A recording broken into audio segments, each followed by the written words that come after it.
वर्षा विगत शरद ऋतु आई। जैसा मैं नीतू पांडे यूट्यूब चैनल पर सबका स्वागत करती हूँ। इस प्रसंग का वर्णन रामचरितमानस से मिलता है। इसमें श्री रामचंद्र जी कहते हैं वर्षा ऋतु चली गई है और अब देखो शीत ऋतु भी आ गई है।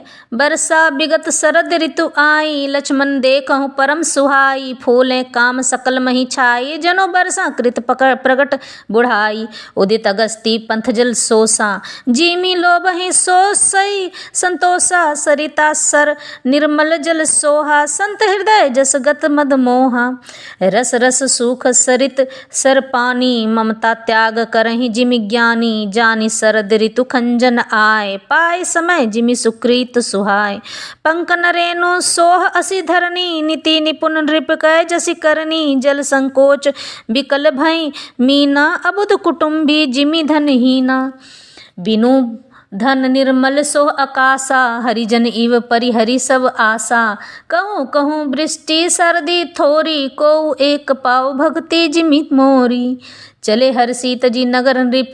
तापस बनिक भिखारी, जिमि हरि भक्ति पाई श्रम। तजहि आश्रम चारी।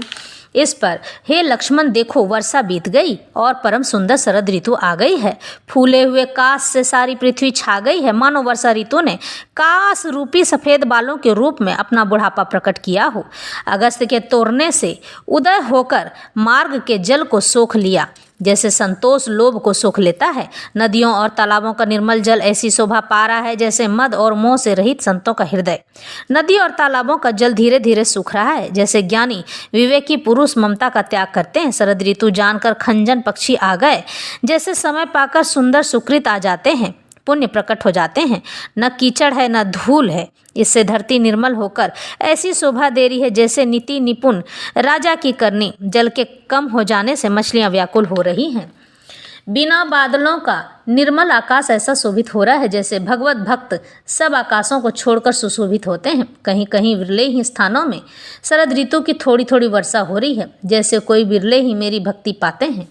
शरद ऋतु पाकर राजा, तपस्वी, व्यापारी और भिखारी क्रमशः विजय, तप, व्यापार और भिक्षा के लिए हर्षित होकर नगर छोड़कर चले, जैसे श्री हरि की भक्ति पाकर चारों आश्रम वाले नाना प्रकार के साधन रूपी श्रमों को त्याग देते हैं। इस तरह से यह प्रसंग यहीं समाप्त होता है।